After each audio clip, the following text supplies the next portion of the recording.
And I think the biggest bit of advice I can give is, as we were walking in, there were some very elderly people getting loaded into the ambulance. That's going to be us one day, so do this stuff now while you can.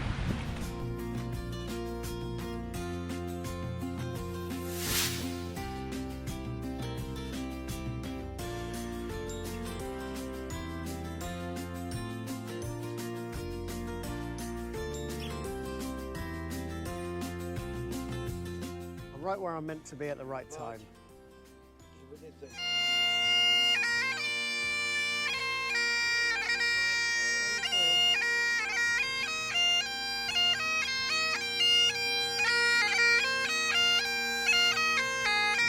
That's it, parked up, off to the train station.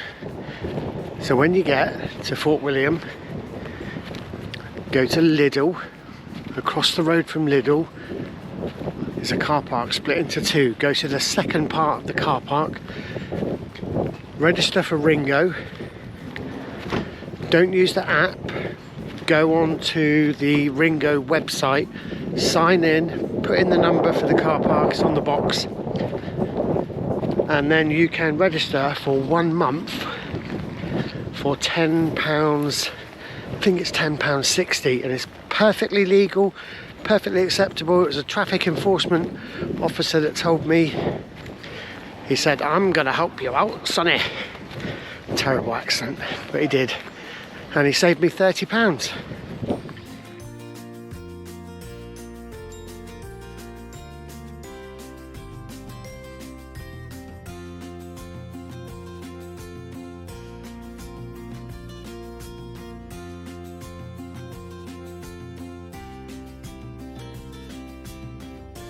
Good morning, Optimistic Adventure here at the start, or just after the start, of the West Highland Way.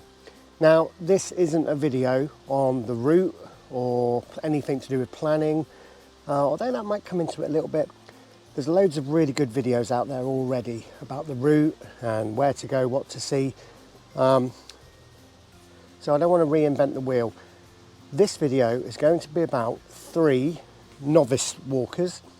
So 3 walkers that have never done a multi-day trip before, and after each day there will be some nice shots of the way, of the West Highland Way, but the primary focus is going to be a short interview with all 3 of us at the end of each day. What we wish we'd brought, what we wish we hadn't brought, things we've noticed that right now we don't even know we're going to know.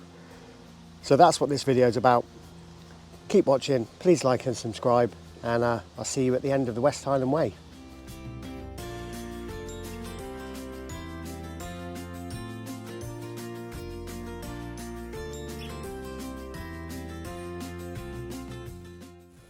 Pitching up on day 1, we started to meet so many walkers who all had a piece of advice that they wished to share. So further on in the video, we're asking all of the people we met their one piece of advice for you, so keep watching. So we are 3 first-time multi-day hikers on the West Highland Way, and we've got some little tips. Sam? Flip-flops. And take your socks off when you can and air your feet. Flip-flops are a godsend, I would say. I'm regretting not bringing any. Yeah, the flip-flops are good. That was a good tip.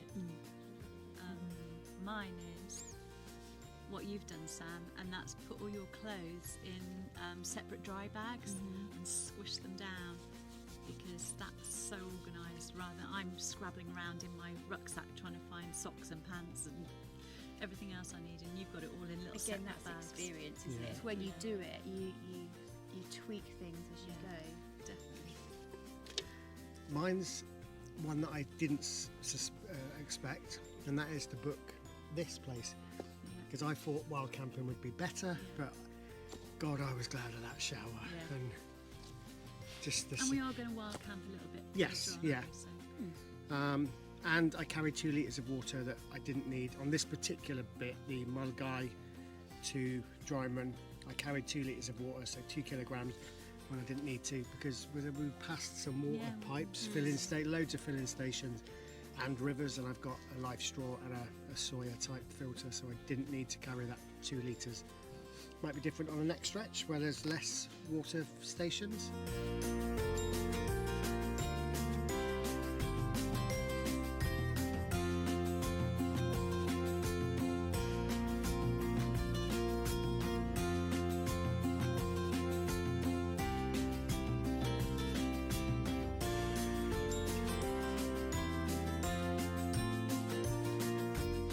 Day 2, Janet's doing a warm-up.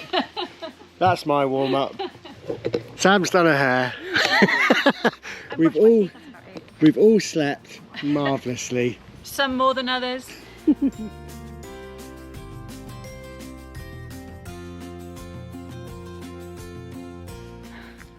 Heading up Conic Hill.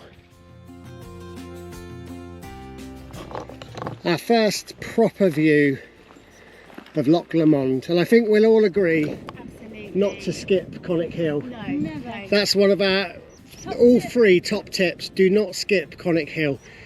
It's we've not found it too bad, have we? No. Regular stops, taking it slow. Regular stops, taking it slow. That is the key.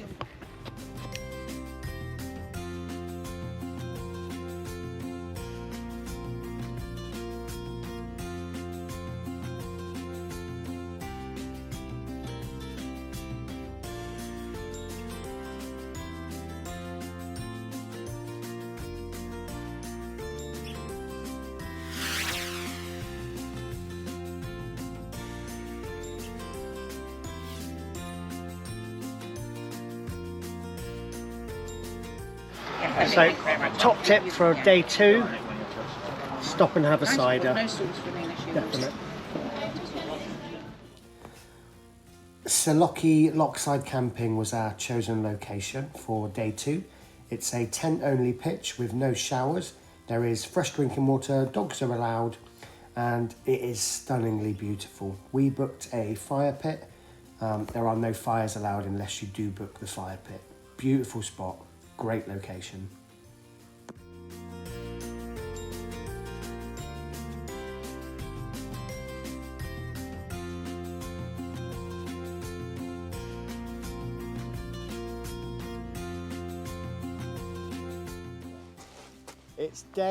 It's day 3, but we forgot to do our top tips for day 2 because we were tired. So my first top tip for the West Highland Way is don't underestimate how much the long walk from yesterday will affect the walk today. And my second one is don't listen to your Scottish friends who say midgies don't exist, Linda. Midgies are terrible, and they are like a swarm of hellcats that absolutely feast on you and are really annoying. So that's my 2. My top tip would be the minute you feel blisters, do something about it. Stop, don't keep walking, do something about them before they get worse. Say listen to your body and stop when you need to. It doesn't matter, it's not a race, just enjoy it.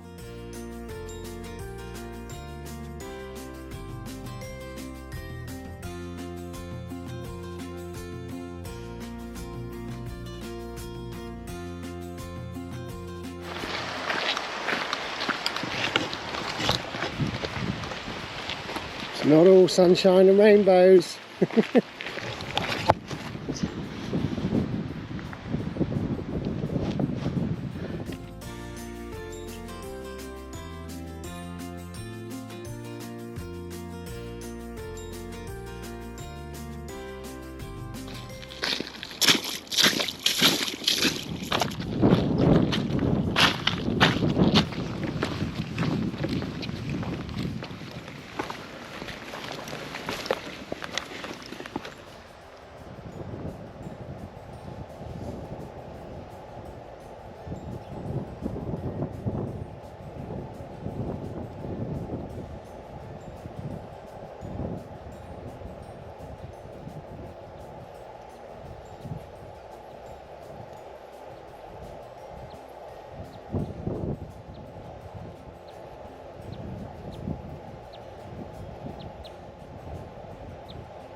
A top tip that I can give you in retrospect now, we've done this whole path, is when you reach the section with this path, you will recognise it. It just goes on forever and ever and ever into the distance. If you find somewhere to camp and you are at a point where you're nearly ready to camp. There were so few. I think we saw on this whole path 2 or 3 areas that were suitable for camping. It is proper boggy either side and just not suitable. So when you find somewhere like we did here, pitch up, rest up and enjoy your evening. It is day 5 of walking, day 8 of car camping and walking. They're all in a blur. Hard, it's hard. Rewarding, but hard.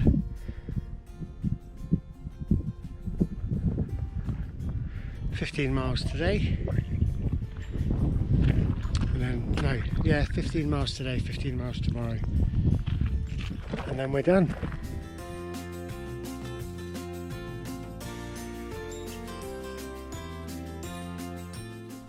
So if you're down the West Highland Way, just relax and enjoy it. Time doesn't matter.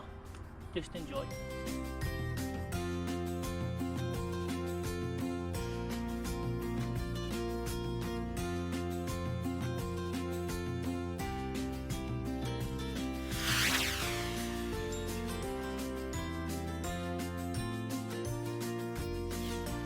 Currently on the Devil's Staircase, which is not named because of what you might think. We assumed it was named because it's devilishly difficult to do, which it will be for some, but it's actually named the Devil's Staircase. We found out from a local, a lovely man called James, who runs the West Highland Way Facebook page. It's called the Devil's Staircase because somebody lost their life here. I don't know the circumstances of how they did, but they left a note or something recorded that they'd sold their soul to the devil, and that's how this section got its name. So I'm going to get to the top and I'll show you some drone footage of the zigzag path, but it's not massively challenging.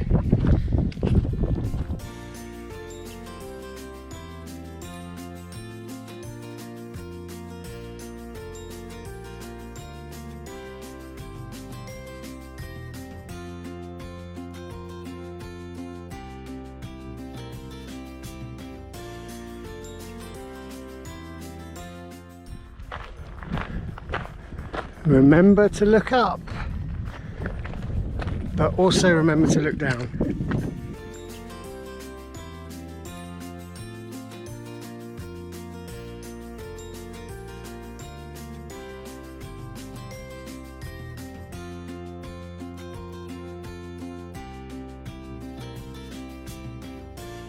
My name's Paul, and my one good bit of advice for the West Highland Way is do it with good friends, 100%.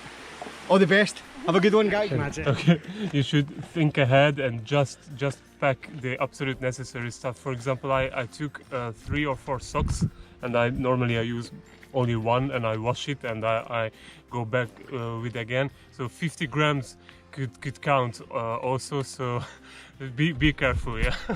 Good day, good day. We have done the Cape Rod 1.5 weeks ago, surviving as well there because it's really tough area. However, we managed to keep dry feet. How did we manage it? Because all the paths were very buggy, as you know, of all the other guys who did Cape Rod. We bought from some dump stores the Berghaus gaiters. We have bought, let's say, the most old-fashioned one, the model, and we kept dry feet. And that is absolutely fabulous because nobody we have seen, we have only saw 10 people there, because nobody trying to get this Cape Rod, only for crazy guys. But with this gaiters, you can manage everything. Okay, all the best, thanks. Plan with enough time and maybe even better 8 days than 7. My advice for people who want to do the West Highway is buy the right shoes in the right size. Don't carry your kit. That's my best advice. Don't carry your kit. Okay. Pack loads of plasters. Okay. Don't follow your hip on the camping with your slippers on. Hips don't lie. Hips don't lie. Definitely. Always stay together on the track. Bring enough water. Bring enough water. Go. Bring enough flapjacks and chocolate. We Yeah. have one tip. It's do not feed the ponies ponies. because They're diabetic. A walking pole. I didn't bring a walking pole, but I found one on the trail that someone had either discarded or dropped, and it's helped me. I'm 44, and my right knee gives me jip every now and then, and I found this has just helped quite a lot. My bit of advice if you want to do the West Highland Way is always bring a companion, because you never know when it's going to get lonely. Yes, I would say that morale makes everything easier. Good morale. Oh, Sam, you got a tick. Where? Joking.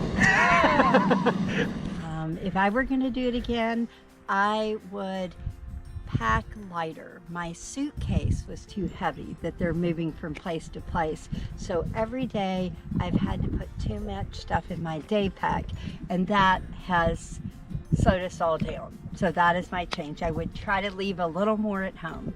Right. Be prepared to take off and on layers every few minutes. You'll be surprised how fast you'll be taking off and on layers. Or our daughter says if you wait 5 minutes, you might not have to change it. And I'm trying to learn to be patient, just living with the sweat. Piece of advice. You put me on the spot. Yeah, I've got one. One thing I wish I'd done, bought 2 bras. This one's ready for a change. Knickers. Bring sensible knickers, because you don't want rubbing. That's it. Water filter. I have been carrying 2 litres of water almost every day, topping up. There's loads of places to top up with fresh tap water along the way. There are sections where there aren't fresh tap water, and I like to keep myself topped up, drinking from my bladder. So, and there's literally every 200 metres there's a freshwater source coming down from the mountains. So I haven't needed to carry 2 litres because I can just top up with my Sawyer mini filter or mini filter. My one piece of advice is take enough blisters with you, because sometimes your feet are going to hurt like hell. Hi, Chris here. Yeah. Okay, my advice would be that even if the weather is nice and sunny, you always make sure you got some waterproofs. Very important not to get dry, especially your backpack, because it's double sized. Ticks. Yesterday I sat on a patch of grass in the middle of a roundabout in Kinlochleven. While I was cooking my lunch, I noticed 10-20 ticks crawling up my legs. I had them on my hands, and that was half an hour picking them off, flicking them off. Went to the pub toilet, pretty much stripped down, checked myself all over. Be aware of ticks. Hi, so my advice is to pack just necessary thing, not like me, because it's too heavy to hold it, and you can have a bruises. Hi, so my advice would be that you should do this and always believe in yourself, even if you wake up in the morning with the wet tent, so you think it's gonna dry up. So just dry this up and go on, keep up, and get the Ben Nevis or all West Highlands. Yeah, and be happy. It's been really hot weather at times on our walk, and one thing I really wish I'd packed was a headband. My walking friend's got a headband and she looks so much more comfortable than me when it's hot. Pack a pair of super cheap builder's gloves, because when you have to put up your tent, or you have to cook your food, or you have to do something outside and the midges are swarming you, your head net is protecting your face, but your hands get bitten like mad. These have been really good for me. Take the battle for the water, because you can take the water from the spring and just drink the natural pure water, which is way better than from the tap or anyone which you can buy it. That's what I've been doing. Speak to your fellow walkers. Everybody we've met has been amazingly friendly and nice. Take advice, like the advice in this video. Take it with a pinch of salt. Do your own research and then do what you're going to do based on your research and the advice you get. Alright, take this with you. You need it. Definitely. Very easy to run out of water, so I do recommend to carry some type of water filter system. This is the Sawyer Mini, and we have just filled up from down there. 4 miles left. Another tip: rest often. Rest often. Top tip: when you're bored on the walk and you need some motivation to keep going, get someone to Google good riddles for you. It'll keep you guessing for ages. Another top tip: one of these, maybe not as heavy as this one, but definitely one of these for when there are no buildings, towns on the section and you just need to go. We all need to go at some point.